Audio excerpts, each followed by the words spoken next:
আসসালামু আলাইকুম, সবাই কেমন আছো? আলহামদুলিল্লাহ আমি অনেক ভালো আছি। তো এটা হচ্ছে আমার আরেকটা ভিডিও শ্রীলঙ্কার। আর এইদিকে দেখো আলফাজ কত দুষ্টামি করতেছে ওর বাবার ব্যাগ নিয়ে। আর আলফাজের বাবা সবসময় জুম্মার নামাজের আগে আমাকে সালামি দিয়ে যাইতো। তো ওই দিন খুব কম দিতেছিল, সেই জন্য আমি বলতেছি যে এত কম দিলা। তো এইদিকে সে একটা একটা করে আমাকে দিতেছিল। আর এদিকে টাকাগুলি খুব নতুন ছিল। তো আলফাজের বাবা সবসময় নামাজ পড়ে এসে আমাকে সালামি দিত। তো এগুলি ভুরাইতে প্রায় আমি 30,000 টাকার মতন ভুরাই ফেলছিলাম। তো আলফাজের কথা বলার পরে আলফাজের বাবা আলফাজেরও সালামি দিল। তো এইদিকে আলফাজের বাবা সালামি দিয়ে মানে কি যেন বললো, তখন হাসছে, যেহেতু এটা অনেক আগের একটা ভিডিও, আমার মনে নাই। তো এইদিকে আলফাজের বাবা নামাজ পড়ে আসার সময় আমার জন্য চকলেট নিয়ে আসছিল। আর এটা পরে মানে তার মনে পড়ছে, যেহেতু পাঞ্জাবির পকেটে ছিল, তো পাঞ্জাবি খোলার সময় এটা আমাকে দিল। আর আমি তারপর আলফাজরে দিয়ে দিছি।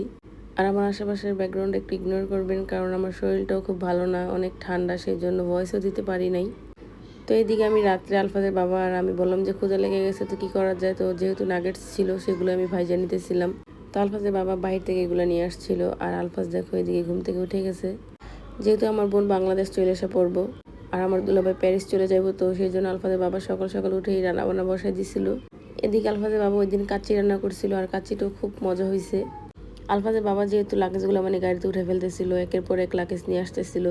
তো এদিকে আমি আলফাজরে নিয়ে দাঁড়াইছিলাম। আর এই বাসাতে আমরা ছিলাম, আমার বোন ছিল দোতলায় আর আমি ছিলাম নিচতলায়।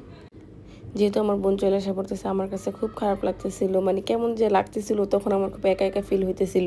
কারণ আমার বোন মানে পুরো আমার মায়ের মতো নিয়ে আমাকে যত্ন করছে, রান্নাবান্না করে আমাকে মানে ডাক দিত যে খাওয়া দাওয়া করে যা।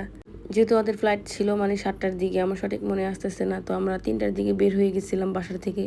আমাদের বাসার থেকে এয়ারপোর্ট যাইতে মানে আধা ঘন্টা 1 ঘন্টার মতো লাগতো, অত দূরে না। তারপর নিচে নামার পরে বাড়িওয়ালার সাথে কথা টথা বললো, কারণ আমাদের বাড়িওয়ালাটা খুব ভালো ছিল। যখন যেটা আমাদের প্রয়োজন হইতো বা আমাদের কোনো প্রবলেম হলে আমরা তাদেরকে জানাইতাম, আর তারাও আমাদেরকে খুব হেল্প করতো। তারা হাজব্যান্ড ওয়াইফ এই বাসাতে থাকতো, কিন্তু খুব ভালো ছিল। আরও একটা ভাড়াটিয়া ছিল হয়তো বা এই দেশেরই। তো এদিকে আমার বোন আর বোনের হাজব্যান্ডের দোয়া দিয়ে দিল। আর হচ্ছে যেহেতু ওনাদের সাথে আমাদের আর কখনো দেখা হইব না, কিন্তু মানুষ ওনারা খুব ভালো ছিল।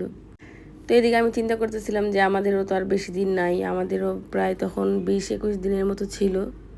আলফাজর মনিয়াবুরে খুব ভালোবাসে, সেই জন্য মনিয়াবুর কাছে চলে গেছিল, কারণ কবে আবার দেখা হয় তার ঠিক নাই।